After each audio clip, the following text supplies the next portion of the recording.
फॅमिलीचे systematic character, systematic study या ठिकाणी करायचं. So we will learn family Poaceae. आता पोएसी फॅमिली जी आहे ती पोएसी फॅमिली अगदी कॉमन आहे की ज्याला आपण ग्रास फॅमिली असं म्हणूया. कारण का तर या फॅमिलीमध्ये सर्व काही ग्रासेस या फॅमिलीमध्ये क्लासिफाय केलेले आपल्याला दिसतात. So all the grasses mostly herbaceous inhabit, so these are included in this family. Okay. मग ग्रासेस म्हटलं की भरपूर सारे प्रकार, त्याचबरोबर या ग्रासेसला असे सुंदर असे फ्लावर्स किंवा तुरे आलेले पॅनिकल टाईप ऑफ इन्फ्लोरेशन्स आपल्याला पाहायला मिळतो ग्रास फॅमिलीमध्ये. आता या ग्रास फॅमिलीचं 2 नाव आहेत ॲक्च्युली. पोएसी हे नाव आहे as per the current ICBM, but previously it was known as Gramini. Okay.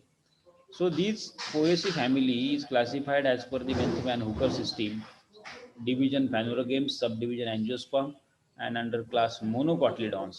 Okay, so it is monocot and series Glumaceae, family Gramini or Poaceae.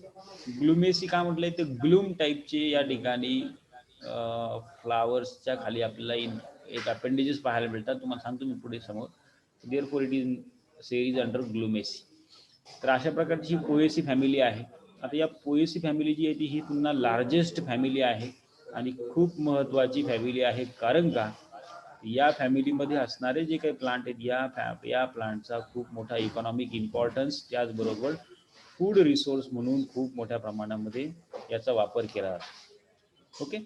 त्याचबरोबर या फॅमिलीमध्ये असणारे जे काही प्लांट आहेत हे सगळे काही प्लांट हर्बिव्हर्स प्लांटसाठी सुद्धा महत्त्वाचे आहेत. कारण की जंगलामध्ये जे काही गवत खाणारे प्राणी आहेत मोस्टली हे प्राणी या प्रकारच्या प्लांटला किंवा ग्रासेसला युटिलाइज करतात ॲज अ फॉडर प्लांट म्हणून. त्यामुळे ग्रामिनी किंवा पोएसी फॅमिली जी आहे ती अत्यंत महत्त्वाची फॅमिली आपल्याला पाहायला मिळते. Okay. Which is most economic point of view as well as a food source. So it was previously known as Gramini, but as per the current ICBN rules, it is named as Poaceae family. Okay. याप्रमाणे Poaceae असं नाव दिलं त्याला. So this family which is represented by about 620 genre, 620 genre या फॅमिलीमध्ये आपल्याला classify केलेले पाहायला मिळतात आणि या 620 जनराच्या जवळपास 10,000हून जास्त स्पेसीज आपल्याला दिसतील. पहा, इतक्या स्पेसीज आतापर्यंत आपण ज्या काही प्लांट फॅमिली स्टडी केल्या त्या कुठल्याही प्लांट फॅमिलीमध्ये नव्हत्या. बरोबर. 10,000पेक्षा जास्त स्पेसीज आपल्याला या फॅमिलीमध्ये असलेल्या पाहायला मिळतील. आणि या फॅमिलीचे जे काही प्लांट आहेत जगभरामध्ये सर्वत्र आपल्याला हे डिस्ट्रीब्यूट झालेले किंवा सगळ्या ठिकाणी आलेले आपल्याला पाहायला मिळेल. Right from the tropical region to the temperate region. Okay. मग कोणते कोणते प्लांट आहेत आता या फॅमिलीमध्ये कॉमनली, याची सुरुवातीला बॉटॅनिकल नेम्स पाहूया आणि नंतर मग आपण तुम्हाला मी त्याचे फोटोग्राफिक प्रेझेंटेशनमधून त्या प्रत्येकाची ओळख पटवून देईल. सो फर्स्ट काही महत्त्वाचे प्लांट आहेत जसं की ओरायझा सटायवा, म्हणजे भात किंवा ज्याला तुम्ही तांदूळ म्हणता किंवा धान म्हणता. ओरायझा सटायवा त्याचं बॉटॅनिकल नेम आहे. त्यानंतर नेक्स्ट प्लांट आहे बघा पेनिसेटम अमेरिकॅनम. पेनिसेटम म्हणजे बाजरा आहे की नाही. त्यानंतर सॅकॅरम ऑफिसिनॅरम आहे म्हणजे शुगर केन, ऊस आहे या फॅमिलीमधलाच. त्यानंतर कॉमन आहे आपल्याकडचं ज्वारी जी आहे सॉर्गम व्हल्गॅरी, ही या फॅमिलीचंच एक्झाम्पल आहे. त्यानंतर बघा ट्रिटिकम ॲस्टिवम, महत्त्वाचं प्लांट आहे. व्हीट आहे की नाही, फूड मटेरियलमधलं किंवा अन्नधान्यामधलं महत्त्वाचा भाग व्हीट जे आहे, गहू जे आहे, ट्रिटिकम ॲस्टिवम. त्याचबरोबर झियामेज म्हणजे मका. त्यानंतर आणखीन काही महत्त्वाचे काही प्लांट आहे बघा, तुम्ही फक्त नावं ऐकले असतील पण तुम्हाला नसतील पाहायला मिळाले. तुम्हाला दाखवतो इथे मी. बार्ली म्हणजे हॉर्डियम व्हल्गॅरी, जंगली गहू ज्याला आपण म्हणतो बार्ली, ज्याचं मोठ्या प्रमाणामध्ये अमेरिका किंवा या काही भागामध्ये मोठ्या प्रमाणामध्ये याचं उत्पादन केलं जातं आणि त्यापासून मग ब्रेड असतील किंवा बेकरी प्रॉडक्ट असतील किंवा मग अल्कोहोलिक बिव्हरेजेस असतील याच्यापासून प्रोडक्शन केलं जातं. नंतर ओट आहे ॲव्हेना सटायवा. नंतर आणखीन एक कॉमन प्लांट आहे बघा आपल्याकडचं, म्हणजे जनरली चहा करण्यासाठी वापरलं जातं, गवती चहा ज्याला आपण म्हणतो, सिम्बोपोगॉन मार्टिन. सिम्बोपोवन मार्टिनी हे त्याचं बोटॅनिकल नेम आहे. जिंजर ग्रास त्याला आपण म्हणतो. त्यानंतर सिट्रोनेला ग्रास आहे, बांबू आहे किंवा डेंड्रोकॅलॅमस आहे. तर ही सगळी काही प्लांट या फॅमिलीचे आहेत. पहा, जसं की सुरुवातीला मी सांगितलं तुम्हाला, ओरायझा सटायवा म्हणजे भात किंवा धान ज्याला आपण म्हणतो. याप्रमाणे ॲक्वॅटिक प्लांट हे बऱ्यापैकी पाणथळ ठिकाणी आपल्याला हे प्लांट किंवा या प्लांटची शेती केलेली आपल्याला पाहायला मिळते. पर्टिक्युलरली आपल्याकडं कोकणामध्ये जास्त करून, आणि त्याचबरोबर इकडं गोंदिया, गडचिरोली किंवा जो काही नागपूरचा जो काही भाग आहे, या ठिकाणी पाऊस भरपूर आहे, अशा ठिकाणी मग या प्लांटचं काय होतंय, कल्टिवेशन केलं जातं, शेती केली जाते. खूप मोठ्या प्रमाणामध्ये शेती आपल्या भारतामध्ये या भाताची किंवा तांदळाची केली जाते, बरोबर. आणि या तांदळाच्या तुम्हाला सांगतो, पुन्हा जवळ याच्यामध्ये 1500 पेक्षाही जास्त वाण किंवा जास्त व्हरायटीज आपल्याला या राईसमध्ये आपल्याला पाहायला मिळतात एकट्या भारतामध्ये. इकडं ईस्ट हिमालयन रिजन असेल, म्हणजे जसं की पूर्व भारताचा जो काही भाग आहे, आसाम, अरुणाचल प्रदेश वगैरे, त्या ठिकाणी सुद्धा मोठ्या प्रमाणामध्ये भाताची लागवड केली जाते. त्याचबरोबर साऊथकडं आहे, तमिळनाडू, आंध्र प्रदेश, या केरळ आहे, या सगळ्या ठिकाणी म्हणजे मोठ्या प्रमाणामध्ये आपल्या भारतामध्ये सगळ्यात जास्त उत्पादन जर काय होत असेल कशाचं, तर ते आहे भात किंवा राईस प्लांट्स, बरोबर. आणि तो सगळ्यांच्या फूड मटेरियल मधला एक महत्त्वाचा घटक आहे. त्यानंतर हे प्लांट महत्त्वाचं कॉमन आहे बघा, बाजरी, पेनिसेटम अमेरिकॅनम याच फॅमिलीमध्ये येतं. त्यानंतर शुगर केन एक महत्त्वाचं प्लांट आहे, दॅट इज सॅकॅरम ऑफिसिनॅरम. त्याचं बोटॅनिकल नेम काय, सॅकॅरम ऑफिसिनॅरम. आणि ज्या वेळेला मॅच्युअर होईल प्लांट, त्यावेळेला या प्रकारचे इन्फ्लोरिसन्स या प्लांटला आलेले आपल्याला दिसतात, बरोबर. त्यानंतर मग नेक्स्ट आहे बघा, सॉर्गम व्हल्गॅरिस म्हणजे ज्वार है ना. ज्वारी आता सध्याच्या सीझनमध्ये आपल्याकडे बऱ्याच काही ठिकाणी ज्वारी, त्याचबरोबर गहू या प्रकारचे प्लांट कल्टिवेट केलेले आपल्याला दिसतात.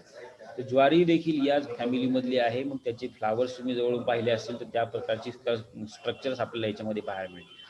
नेक्स्ट एक्झाम्पल या फॅमिलीचं म्हणजे व्हीट. मगाशी तुम्हाला मी सांगितलं, त्या ठिकाणी क्लोजअप फोटो तुम्ही बघू शकाल की या ठिकाणी व्हीट मधले फ्लावर्स तुम्हाला दिसतील. त्यानंतर मोस्ट कॉमन प्लांट आहे मेज. ओके, मेज आहे, मका आहे. त्यानंतर नेक्स्ट आहे, हे मगाशी तुम्हाला सांगितलं मी की दॅट इज बार्ली, हॉर्डियम व्हल्गॅरी. आता गव्हामध्ये आणि बार्लीमध्ये फरक आहे. ओके, बार्ली हे थोडंसं वाईल्ड प्लांट आहे, जंगली गहू ज्याला आपण थोडक्यात म्हणूया. अशा प्रकारची ही बार्ली जी आहे ही पुन्हा मोठ्या प्रमाणामध्ये पुन्हा कल्टिवेट केली जाते आणि त्याचा वापर जो आहे तो बेकरी प्रॉडक्टसाठी किंवा अल्कोहोलिक ब्रिव्हरेजेस तयार करण्यासाठी किंवा इतर बाकीचे काही प्रॉडक्ट्स तयार करण्यासाठी, त्याचं फ्लोअर असेल किंवा म्हणजे पीठ असेल ते तयार करण्यासाठी, त्यापासून तयार केलेले वेगळे पदार्थ यासाठी वापरलं जातं, हॉर्डियम व्हल्गॅरी. त्यानंतर नेक्स्ट प्लांट आहे बघा, ॲव्हेना सटायवा. आपल्या तुमच्याकडच्या काही ज्या गव्हाची ज्याच्याकडे शेती असेल, ज्याच्या शेतामध्ये गहू पेरला असेल, त्यामध्ये ह्या प्रकारची काही प्लांट तुम्हाला पाहायला मिळतील, बरोबर. गव्हामध्येच गव्हासारखीच पानं असतात त्याची, पण मात्र ज्या वेळेला इन्फ्लोरेसन्स येतो, ज्यावेळेला त्याला फ्लावर्स येतात, ती थोडीशी अशी स्पार्स किंवा याप्रमाणे गवतासारखी दिसते. सो दॅट इज ॲव्हेना सटायवम किंवा याला ओट असं म्हणतो, ओट्स, बरोबर. या ओट्स जे असतात गव्हासारखेच असतात, थोडेसे डार्क ब्राऊन कलरचे. मग या ओट्सचा देखील लो कॅलरीज म्हणून मग या ठिकाणी वापर केला, बरोबर. जे काही समजा. त्यानंतर नेक्स्ट प्लांट बघा, सिम्बोपोगॉन सिट्रॅटस किंवा सिम्बोपोगॉन मार्टिनी, जे तुम्हाला म्हटलं मी अशी गवती चहा. ओके, लेमन ग्रास ज्याला म्हटलं जातं किंवा जिंजर ग्लास असं देखील म्हटलं जातं. त्या जिंजर ग्लास पासून मग जिंजर ग्रास ऑइल जे आहे ते एक्स्ट्रॅक्ट केलं जातं आणि ते मेडिसिनली म्हणून वापरलं जातं, मेडिसिनमध्ये वापरलं जाते. त्याचबरोबर या प्लांटचा एक्स्ट्रॅक्ट जो आहे तो परफ्युम्स तयार करण्यासाठी, अगरबत्ती तयार करण्यासाठी किंवा इतर बाकीचे प्रॉडक्ट जे आहेत सेंटेड प्रॉडक्ट्स तयार करण्यासाठी देखील वापरला जातो.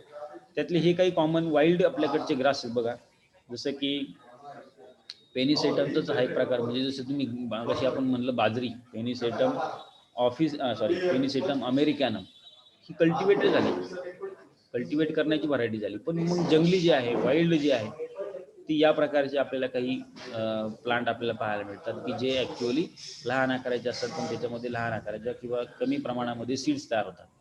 So that is we called as the Pennisetum species. त्यानंतर हे सुद्धा कॉमन प्लांट आहे बघा, हरळीचं झाड तुम्ही पाहाल किंवा ज्याला बर्मुडा ग्रास असं म्हणतो कॉमनली आपण, सायनोडॉन डिक्टिलॉन. सायनेडॉन डिक्टिलॉन म्हणजे हरळी. दोन गणपतीमध्ये इकडे तिकडे आपण वापरतो याचा वापर, आहे की नाही. त्यानंतर बरेचसे काही ग्रासेस आहेत, त्या ग्रासेसचे फ्लावर्स तुम्ही सप्टेंबर ऑक्टोबरच्या दरम्यान पाहिले असतील. पावसाळ्यामध्ये आपल्याकडे फुल ऑन ग्रासलँड असतील किंवा जे काही माळरानं असतील, या माळरानावरती मोठ्या प्रमाणामध्ये हे ग्रासेस आपल्याला डेव्हलप झालेले किंवा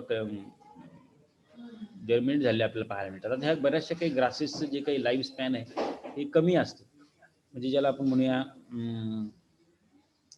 अगदी 2-3 महिन्याचं किंवा महिनाभराचे काही काही ग्रासेस असतात. So therefore these some of the grasses are called as the ephemerals. मग त्याचा इन्फ्लोरेसन्स हा टिपिकल आहे. त्यानंतर बांबू किंवा बांबूपेक्षा दुसरा एक आहे डेंड्रोकॅलॅमस आणि बांबू, असे दोन जीनस आहेत. डेंड्रोकॅलॅमस म्हणजे वेताची काठी असते बघा, पोलिसांकडे असते ती, है ना. सिक्युरिटी गार्डकडे म्हणा किंवा पोलीस जे वापरतात काठी, ती जी आहे ती वेताची काठी असते. तो एक वेगळ्या प्रकारचा बांबू असतो, त्याला डेंड्रोकॅलॅमस असं म्हणायचं. ते जे आहे ते सुद्धा प्लांट या फॅमिलीचंच आहे. किंवा मग बांबू जे तुम्हाला म्हटलं मी, बांबूसा किंवा त्याच्या बांबूसाच्या वेगवेगळ्या प्रकारच्या स्पेसीज आपल्याला पाहायला मिळतात. ते बांबूचं फ्लावर आहे. तर महत्त्वाचं म्हणजे बांबू प्लांट जे आहे ते साधारणतः त्याला फ्लावर्स येण्यासाठी जवळपास 40 वर्ष लागतात. 40 वर्षानंतर मग ते मॅच्युअर होतं आणि it will Bloom it's flowers. या प्रकारची काही कॅरेक्टर्स आपल्याला या प्लांटमध्ये पाहायला मिळतील. आणि मग आता याच्यामध्ये काय काय व्हेजिटेटिव्ह कॅरेक्टर्स पाहायला मिळतात, तर याच्यामध्ये स्पेशियली हॅबिटचा जर विचार केला तर most of the plants are herbaceous in habit. Okay. आता तुम्ही म्हणाल ऊस जो येतो जवळ 10-15 फुटापर्यंत वाढतो, मग तो कुठला येतो, काय ट्री आहे का? नाही. ऊस जे आहे किंवा शुगर केन असेल, हे सुद्धा हर्बेशियस हॅबिटचेच आहेत. फक्त याच्यामध्ये बांबू जे आहे ते हा थोडासा इंटरमिडिएट आहे, की ज्यामध्ये आपल्याला थोडंसं त्याला म्हणूया की थोडंसं वुडी ॲपिअरन्स, वुडी पण नाही, तितका हार्ड ॲपिअरन्स त्याच्यामध्ये तयार होतो. वूड नाही तयार होत, लाकूड नाही तयार होत बांबूमध्ये, पण ते स्ट्रॉंग फायबर्स जे असतात त्यामुळे त्याच्यामध्ये कल्म किंवा स्टेम तयार झाले पाहिजे. ठीक. या फॅमिलीचे जे काही प्लांट आहेत त्या फॅमिलीमध्ये मोनोकॉट फॅमिली असल्यामुळे यामध्ये रूट जे आहे ते कसं आहे, ॲडव्हान्टेशियस किंवा फायब्रस टाईपचं रूट आपल्याला दिसणार. So some adventitious roots they are develop from basal nodes of stems. ठीक आहे नाही, जसं मक्यामध्ये असते बघा खाली शेवटी खोडामध्ये बुडात, ते एक रूटचं मॉडिफिकेशन आपल्याला याच्यामध्ये पाहायला मिळतं. That is we called as a stilt root. Zea मेजमध्ये आपल्याला दिसेल मॉडिफिकेशन ऑफ रूट्स. पण पर्टिक्युलरली ॲडव्हान्टेशियस किंवा फायब्रस टाईपचे रूट्स आपल्याला याच्यामध्ये दिसतात. So in this family stem is known as culm. Culm means what, की जे काही स्टेम आहे हे आपल्याला सरळ वाढलेलं अनब्रांच्ड स्टेम आपल्या याच्यामध्ये पाहायला मिळतं. इरेक्ट आहे, प्रोस्टेट आहे, किंवा काही प्लांटमध्ये क्रिपिंग सुद्धा आहे, जसं हरळीमध्ये आहे. क्रिपिंग म्हणजे असं जमिनीवरती पसरलेलं वाढलेलं आपल्याला पाहायला मिळतं. पण मग जे काही स्टेम आहे त्या स्टेमवरती नोड्स आणि इंटरनोड रिजन आहेत. बांबूमध्ये समजा ही जी काही इंटरनोड रिजन आहे ही हॉलो असते, म्हणजे मोकळी असते, आणि नोड रिजन जी आहे ती सॉलिड असते.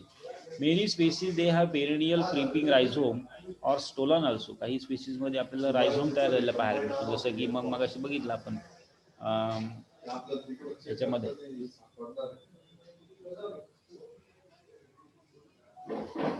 हळदीमध्ये बघितलं आपण.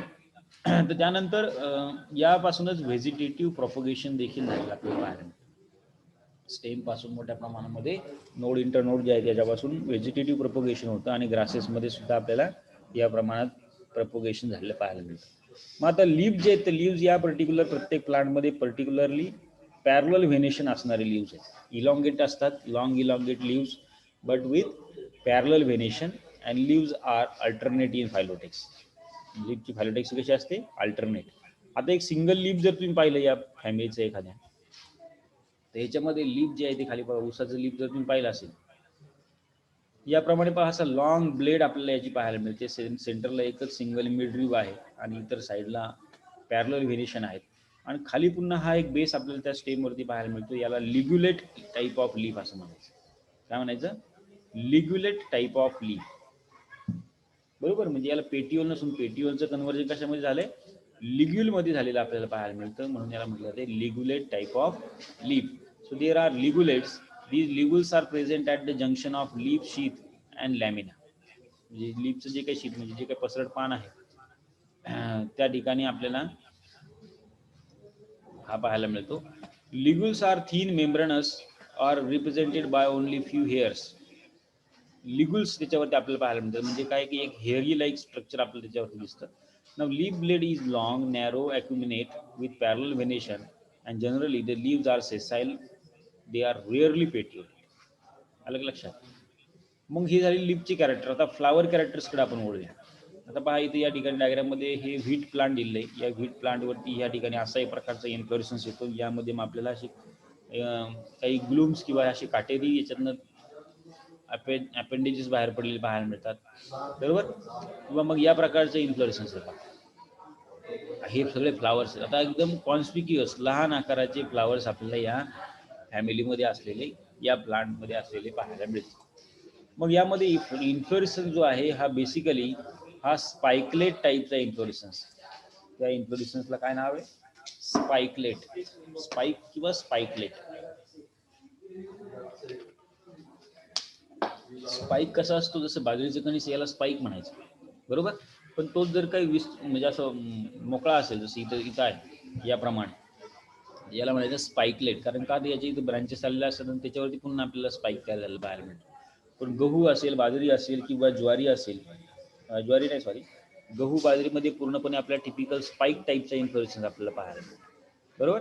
डेन्सली स्पाइक हा रेसिमोस टाईपचाच एक टाईप आहे. So each spikelet consists of one or more flowers which are subtended by bracts arranged on inflorescence. That axis is called as rachia. एका सेंट्रल ॲक्सिस वरती या सर्व काही फ्लावर्स असे अरेंज झालेले असतात आणि त्या फ्लावर जे ते प्रत्येक फ्लावर एक प्रकारच्या ब्रॅक्टमध्ये आतमध्ये आपल्याला प्रोटेक्ट असलेलं पाहायला मिळतं. So these spikelets are sessile with pedicel and they are arrange in a spikes or racemes or panicle type of inflorescence. Panicle म्हणजे काय? तुरा. जसं आंब्यामध्ये आता मोहर येतो की नाही तुऱ्याच्या स्वरूपामध्ये, जसं ऊसामध्ये तसंच प्रकारचं फ्लावर आपल्याला मग बघितलं आपण शुगर केन मध्ये. So that panicle type of inflorescence is formed, which is compound inflorescence, where two sterile glumes are present at the base of each spikelet. प्रत्येक स्पाइकलेटच्या खाली बेसला दोन स्टराईल ग्लूम्स आपल्याला दिसतात, म्हणजे अपेंडेजेस भरपूर आहे त्याच्यावरती.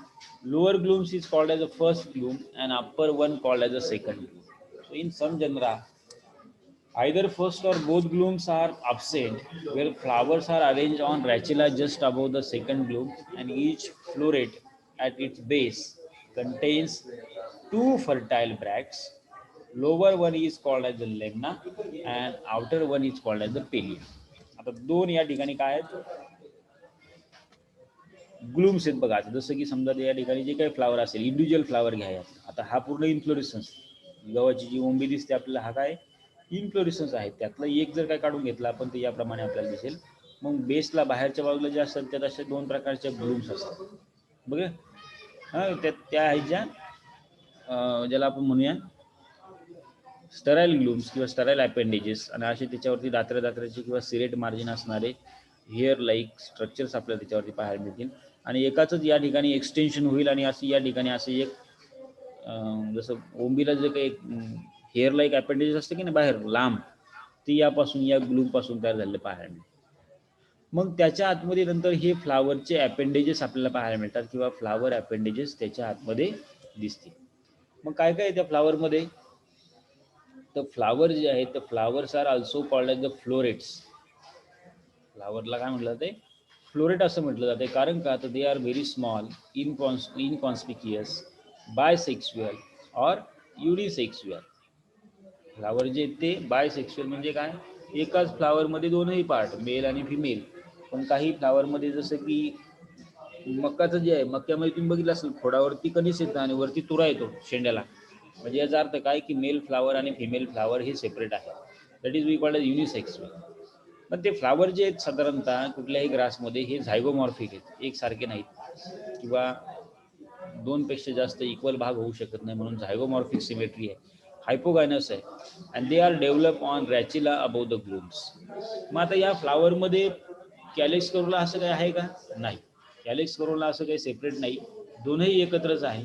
आणि एक प्रकारचं पेरियान सारखी एक अपेंडेजेस आपल्याला पाहायला मिळते. दीज पेरियान किंवा टेपल्स आपण ज्याला म्हणतो, these are sometime absent or present. काही याच्यामध्ये अब्सेंट आहे टोटल, पण काही याच्यामध्ये प्रेझेंट आहे. When they are present, they represented by two or rarely three in numbers. एकतर 2 असतात किंवा मग 3 असतात बघा याप्रमाणे. अशा प्रकारच्या ह्या टेपल्स. मग याच्यामध्ये these tepals are minute membranous scale like and they are known as the lodicals. लॉडिकल्स असतं त्याला म्हटलं. मग या पेरियांच्या आतमध्ये पुन्हा इथं पुन्हा ह्या डायग्राममध्ये सुद्धा तुम्हाला चांगलं दिसेल.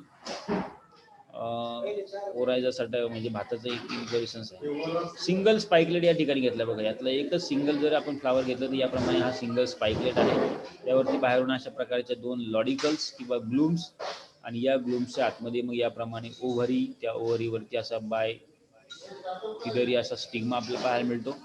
त्याच फ्लावरमध्ये अँड्रोशियम किंवा स्टॅमेन्स आलेले आहेत. ओके. मग या स्टॅमेन जे याप्रमाणे इथं त्याला फिलामेंट आहे, कनेक्टिव्हिटी आहे, अँथर आहे त्याच्यावरती. अशा प्रकारचे स्ट्रक्चर आपल्याला याच्यावरती पाहायला मिळते. हां, आता जे आहे फ्लावर झाल्यानंतर महत्त्वाचं म्हणजे अँड्रोशियम. तर अँड्रोशियम कुठे आहे ते पहा इथं. ही बाहेर जे काही लटकलेले तुम्हाला दिसतात पिवळ्या रंगाचे, हे आहेत अँथर. ही त्या फ्लावरमधून बाहेर पडतात थोडक्यात, बरोबर. आणि वरच्या बाजूला जो काही सफेद कलरचा जे काही दिसतो तो आहे त्याचा स्टिग्मा किंवा गायनोशियमचा. So in anther, you can observe these anther mostly stamens are 3. 3 स्टॅमेन त्याच्यामध्ये आपल्याला फ्लावरमध्ये पाहायला मिळतील. Sometimes they are 6 in number. Oryza किंवा बांबुसामध्ये आपल्याला दे रिड्यूस 1 to 2, 1 किंवा 2च असतात. Then filaments of anther are free. Anther are diphysous, basifix, and they are mostly versatile type of anther. आता हा अँथरचा टाईप आहे बघा, व्हर्सटाईल. त्यामुळे असं पेंडुलम किंवा असं हँगिंग मेथडनं असे हँग होत असलेले आपल्या त्या फ्लावरच्या इन्फ्लोरेशन्सवरती हे इन्फ्लोरेशन्स जे ते हवेने सारखे लटकलेले आपल्याला पाहायला मिळतात. Because of they are versatile type of anther. So they dehisce longitudinally and where the pollen grains are come out. मग हवेच्या थ्रू याचं पॉलिनेशन होतंय. पॉलिनेशन जे होणारे जे काही गायनोशियम आहे, about the number of carpels in the members of this family is controversial. म्हणजे अगदीच काही प्रत्येक याच्यामध्ये सिंगलच कार्पेल असं नाही, थोडंसं कॉन्ट्रावर्शियल आहे. पण any and generally single carpel is present. Monocarpellary gynoecium. Though the pistil is tricarpellary, but only one carpel is functional, and ovary with single ovule. Ovary जी आहे ती कशी आहे, सुपेरियर आहे, युनिलोक्युलर आणि सिंगल ओव्ह्यूल आपल्या ओव्हरीमध्ये पाहायला मिळते. So there are usually 2 styles, but third style is also absent or present in some of the plant, like बांबूसामध्ये प्रेझेंट आहे, बाकी त्याच्यामध्ये absent असते. Stigma are generally feathery. यामध्ये पहा, हा जो काही स्टिग्मा आहे, हा स्टिग्मा असा या प्रकारे फिदरी किंवा पिसासारखा आपल्याला पाहायला मिळतो. फिदर्स त्याच्यावरती आपल्याला दिसतात की ज्याच्यावरती इझिली पोलन ग्रेन्स जे आहेत ते त्यावरती ट्रॅप व्हावे. आणि मग यामध्ये बेसल टाईपचं प्लासेंटेशन आपल्याला दिसतं. आणि यापासून मग नंतर सीड्स किंवा जे काही आपण ज्याला सीड म्हणतो ते ॲक्च्युली नंतर फ्रूट आहे. अशा प्रकारचे फ्रूट्स तयार झालेले आपल्याला दिसतील. So flowers are bisexual, rarely unisexual. Okay. Perianth are minute. हे पाहिजे. फिदरी स्टिग्मा आहे, प्लासेंटेशन बेसल आहे. त्यानंतर फ्रूट जे आहे ते फ्रूट आहे it is caryopsis type of fruit. म्हणजे काय, जे काही गहू किंवा भात, तांदूळ किंवा मग ज्वारी किंवा बाजरी जे काही तयार होते त्या इन्फ्लोरेशन्समध्ये, ही ॲक्च्युली त्याचं सीड नसून ही काय आहे, फ्रूट आहे किंवा मग सीड पितेच आहे. सिंगल सीडेड फ्रूट आहे समजा, बरोबर. This type of fruit is called as a caryopsis type of fruit. And in this type fruit pericarp is completely united with the seed coat. हां, त्या सीड कोट सोबत हा fruit pericarp जो आहे तो पूर्णपणे त्याचं कन्व्हर्जन झालेलं आपल्याला पाहायला मिळतं. काही याच्यामध्ये नट टाईपचं फ्रूट आपल्याला दिसतं, जसं डेंड्रोकॅलॅमा, गव्हासारखेच. बांबूला फ्लावर आलेलं तर तुम्ही बघितलं असेल तर बांबूमध्ये सुद्धा गव्हासारख्याच अशा बिया किंवा त्याचे फ्रूट तयार झालेले दिसतात. Now seeds are with abundant endosperm containing straight embryo with single cotyledon that is called as pitellum. एकच सिंगल कॉटिलॉन आहे म्हणून ज्याला म्हणले मोनोकॉटिलॉन. आणि या प्रकारचे सीड्स किंवा ज्या प्रकारचं फ्रूट या इन्फ्लोरेसन्सवरती तयार होत असतं. आणि मग याच्यामध्ये मोठ्या प्रमाणामध्ये एंडोस्पर्म आहे, स्टार्च आहे, ग्लुकोज आहे, बरोबर. सो पॉलिनेशन जे आहे ते युजली ॲनिमोफिलस पॉलिनेशन तुम्हाला पाहायला मिळेल किंवा विंड पॉलिनेशन आहे. बरोबर. तेजस्विनी आहे का? Tejaswini. Usually anemophilous type of pollination किंवा विंडच्या थ्रू पॉलिनेशन झालेलं आपल्याला पाहायला मिळतं. Flowers are protogynous. Okay. Gynoecium mature first and where the cross pollination is takes place. त्यातला गायनोशियम जो तो पहिल्यांदा मॅच्युअर होतो आणि मग त्याच्यावरती मग हवेच्या थ्रू किंवा बाकीच्या काही कीटकांच्या थ्रू याचं पॉलिनेशन झालं आपल्याला पाहायला मिळतं. आणि मग पावडरी पोलन ग्रेन्स जे आहे ते हे पावडरी पोलन ग्रेन्स या फिदरी स्टिग्मावरती ट्रॅप होतात आणि त्या ठिकाणी पॉलिनेशन फर्टिलायझेशन होऊन फ्रूट डेव्हलप होतात. आता शेवटी फ्लोरल फॉर्म्युला पाहूया आपण. तर फ्लोरल फॉर्म्युला जो आहे तो थोडंसं आपल्याला थोडंसं काहीसं चेंज आपल्याला प्रत्येक प्लांटमध्ये पाहायला मिळेल. पण याच्यामध्ये ब्रॅक्टिएट फ्लावर आहे, त्याचबरोबर झायगोमॉर्फिक आहे, बायसेक्सुअल और युनिसेक्सुअल आहे. ते जे सिरियल लेक्चर अटेंड करायला सांगा ना.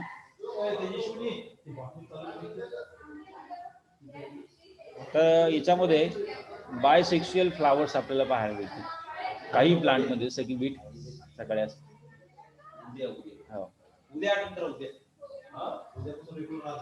तेजस्विनीचं रिचार्ज संपला वाटतं, मला वाटतं रिचार्ज मारून दिला. तर व्हीट जे आहे ते व्हीटमध्ये बायसेक्सुअल फ्लावर्स तुम्हाला पाहायला मिळतील, पण मात्र मेज असेल तर मेजमध्ये युनिसेक्सुअल आहे. Male flowers differ than female flowers. Where calyx corolla is absent, so it is perianth is present, so there are two perianth, lodiculus type. Androecium जे आहेत ते साधारणतः 3 असतात किंवा काही काही राईसमध्ये 3+3 6 आहेत. Gynoecium is single monocarpellary superior floor. या प्रकारचा फ्लोरल फॉर्म्युला आपल्याला दिसतो. मग याच्यामध्ये आता या प्लांटमध्ये मोठ्या प्रमाणामध्ये आपल्याला इकॉनॉमिक इम्पॉर्टन्स आपल्याला या प्लांटचं सांगता येतं. त्याआधी सुरुवातीला त्याचे डायग्नॉस्टिक फीचर्स किंवा महत्त्वाचे कॅरेक्टर्स काय या फॅमिलीचे ते पाहूया. तर प्लांट्स आर वाईडली डिस्ट्रीब्युटेड. जंगलामध्ये मोठ्या प्रमाणामध्ये हे प्लांट आपल्याला पाहायला मिळतात किंवा वाईल्ड प्लांट जास्त करून पाहायला मिळतात. मोकळ्या माळावरती, रस्त्याच्या कडेला किंवा पडीत जमिनीवरती सगळीकडे हे ग्रास जे आहे ते वाढलेलं आपल्याला दिसतं. गवत प्रत्येक ठिकाणी वाढेल. So plants are mostly widely. Plants are annual or perennial herbs. कसे आहेत? ॲन्युअल असतील किंवा बारबार ते पेरिनियल कसे आहेत, पण हार्बेशियस आहेत. Most very rarely they are shrub in or that type of habit. Roots are adventitious. Fibrous टाईपचे रूट्स आहेत. Then some of the plants they have modified roots that is stilt root. मेजला आहे किंवा जवारला आपल्याला पाहायला मिळतं at the lower nodes. Then next one is stem is erect. Stem is erect or prostate creeping, which has node and internode region. Okay. Then काही ठिकाणी stem जे आहे ते सॉलिड आहे किंवा हॉलो सुद्धा आपल्याला पाहायला मिळतं. म्हणजे बांबू सारखं जे काही स्टेम आहे त्यावरती इंटरनोड जी आहे ती कशी आहे, मोकळी आहे, पोकळ आहे. So generally stem of Poaceae is known as a culm. पोएसीमध्ये स्टेमला कल्म असं म्हटलं जातं. त्यानंतर लिव्ह जे आहेत ते पुन्हा पर्टिक्युलरली पॅरलल व्हेनेशन असणारे लिव्ज आहेत, फ्लॅट आहेत, second rank two rank and usually with open leaf sheath and ligulate टाईपचे लिव्ह आपल्याला पाहायला मिळतात. पॅरलल व्हेनेशन आहे, स्पाइकलेट टाईपचे इन्फ्लोरेसन्स आणि ब्रॅक्टिएट फ्लावर्स, असं हे सगळे काही डायग्नॉस्टिक फीचर्स आपल्याला या फॅमिलीचे दिसतात. मग आता यानंतर शेवटी आपण फक्त बघूया की या फॅमिलीचे इकॉनॉमिक इम्पॉर्टन्स काय. या फॅमिलीमध्ये गवताचा काय इम्पॉर्टन्स आहे. तर नो डाऊट गवत जे आहे, जेवढे काही गवत आहेत, जेवढे काही ग्रासेस आहेत, हे पहिला याचा इकॉनॉमिक इम्पॉर्टन्स असा आहे की they are a fodder for herbivores animals. गवत खाणारे जे काही प्राणी आहेत, त्याच्यामध्ये हरिण आलं किंवा जंगलातले सगळे प्राणी आले, आपले पाळीव प्राणी आले, गाई म्हशी बैल आले, आहे की नाही. जे गवत खाणारे जेवढे काही प्राणी आहेत यांना महत्त्वाचा हा फूड रिसोर्स आहे. जास्त करून ते काय खातात, गवतच खातात, बरोबर. किंवा गवतामधूनच त्यांना जास्त प्रमाणामध्ये जे काही आहे कार्बोहायड्रेट्स ते मिळतात. सो तो महत्त्वाचा इकॉनॉमिक इम्पॉर्टन्स आहे. दुसरे काही इकॉनॉमिकली इम्पॉर्टंट प्लांट आहेत बघा. पहिलं आहे ट्रिटिकम ॲस्टिवम किंवा ज्याला आपण म्हणूया गहू, बरोबर. तुम्ही पोळ्या खाता, अन्नधान्य म्हणून गव्हाचा मोठ्या प्रमाणामध्ये वापर केला जातो, which is a universal staple food, okay, for human beings, and it is used as a food source. त्याचबरोबर आता ह्या गव्हाचं जे काही स्ट्रॉ फीड आहे किंवा जे काही उरलेलं जे काही स्टेम आहे किंवा पालापाचोळा आहे, it is use as a stock feed for cattles. बरोबर, त्याचा भुस्सा जो आहे तो फॉडर म्हणून वापरला जातो. त्याचे स्ट्रॉ जे आहे they are use for manufacturing papers. याचा तो जो काही कडबा उरतो त्या कडब्याचा पेपर तयार करण्यासाठी देखील वापर केला जातो. किंवा जे काही सीड ग्रेन्स आहे they are use to manufacture starch and industrial alcohol also. बरोबर, इंडस्ट्रियल किंवा अल्कोहोलिक बिव्हरेजेस असतील, ब्रेड असतील किंवा बेकरीचे जेवढे काही प्रॉडक्ट्स आहेत, मैदा यापासून तयार होतो. मैदा आणि गव्हाच्या पिठामध्ये काय फरक आहे? मैदा जो आहे तो तयार करताना गहू जो असतो त्या गव्हावरचं टरफल काढलं जातं. बरोबर, जे काही लाल रंगाचं थोडं तांबूस रंगाचं जे काही टरफल आहे ते काढलं जातं. आतला जो काही सफेद भाग आहे तो त्याचं पीठ म्हणजे फक्त मैदा. त्यामुळे मैदा एकदम सफेद असतो आणि गव्हाचं पीठ थोडंसं आपलं लालसर दिसतं. त्यानंतर बघा झिया मेज आहे, म्हणजे मक्का आहे. मक्याचा काय इकॉनॉमिक इम्पॉर्टन्स तुम्हाला माहिती आहे. मक्का पुन्हा हे फॉडर प्लांट आहे महत्त्वाचं. कॉमन यापासून जे काही ग्रेन्स किंवा मक्याचे जे काही सीड्स तयार होतात यापासून मक्याचे पोहे असतील किंवा मक्याचं पीठ असेल किंवा त्यापासून प्रकारचे काही वेगळ्या प्रकारचे प्रोडक्ट्स ॲज अ फूड म्हणून वापरले जातात. Immature cobs, largely eaten by the roastings. They are also used livestock feed of cattle. है की नाही? अल्कोहोलिक बिव्हरेजेस तयार करण्यासाठी, त्याचबरोबर ॲडेझिव्ह, सोप, स्टार्च, प्लास्टिक तयार करण्यासाठी देखील या मक्याच्या कडव्याचा वापर केलेला आपल्याला दिसतो. मक्याचे जे काही सीड्स आहेत त्याचा वापर करून प्लास्टिक सुद्धा काही ठिकाणी तयार केले जाते. ओके, त्यानंतर पुढचं प्लांट आहे बघा ओरायझा सटायवा, म्हणजे भात किंवा राईस ज्याला आपण म्हणतो, धान आपण ज्याला म्हणतो. तर त्या साळीमध्ये rice is use as a common staple food for throughout the world. पूर्ण जगभरामध्ये राईस खाला जातो, हे महत्त्वाचं विशेष.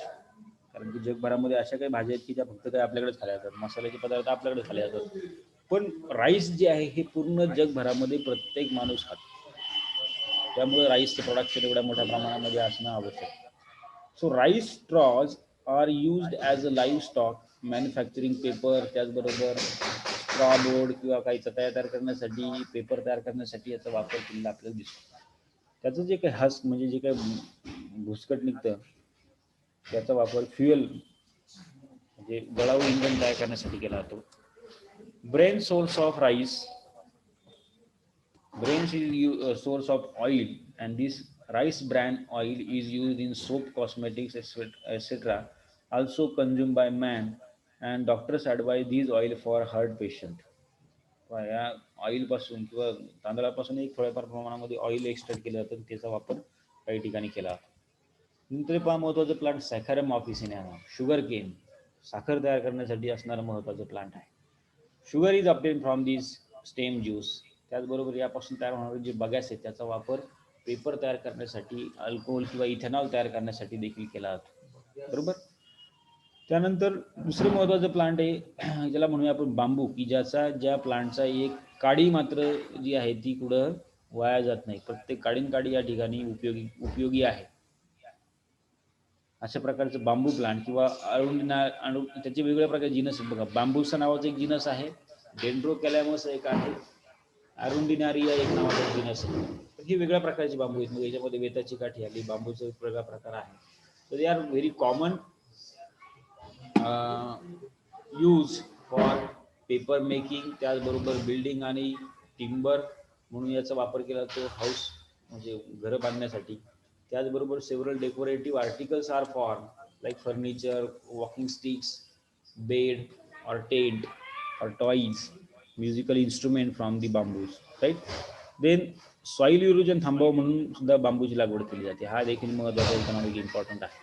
नंतर मग बाकीचे काही प्लांट आहेत जसं सिम्बोपोगॉन सिट्रॅटस म्हणजे लेमन ग्रास, गवती चहा जो आहे तो परफ्यूम किंवा कॉस्मेटिक्स तयार करण्यासाठी केला जातो.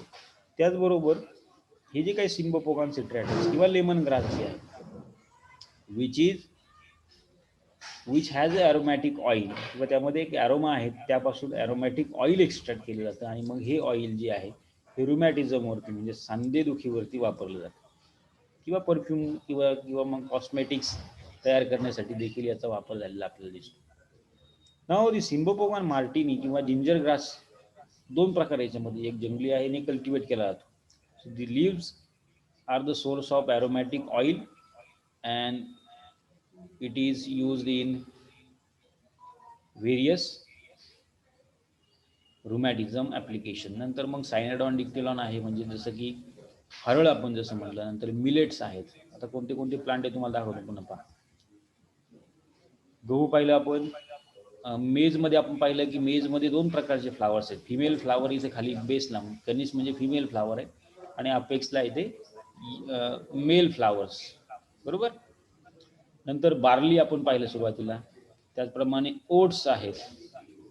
सिम्बोपोगान सिट्रॅटस आहे. या सिम्बोपोगान म्हणजे गवती चहापासून तयार केलेलं हे जिंजर ग्रास ऑइल आहे. हे काही वाईल्ड प्लांट आहेत. बांबूसा आहे किंवा बांबू आहे, डेंड्रोकॅलॅमस आहे. त्यानंतर काही ऑर्नामेंटल बांबू सुद्धा आहे, जसं बुद्धाच बांबू असं म्हटलं जातं. त्यापासून वेगळ्या प्रकारची काही क्राफ्ट्स किंवा फर्निचर्स तयार केले जातात. मग यापैकी जसं की ह्या बांबूच्या काही वेगळ्या प्रकारच्या व्हरायटी आहेत. यामध्ये पिवळ्या रंगाचा एक बांबू असतो, बाकीची सगळी हिरव्या रंगाची, किंवा त्यानंतर मॅच्युअर झाल्यानंतर याचा वापर वेगवेगळ्या ठिकाणी केला जातो. मग बांबूपासून तयार होणारं फर्निचर जे ते सुंदर फर्निचर आपल्याला या बांबूपासून तयार झालेलं पाहायला मिळतं, राईट.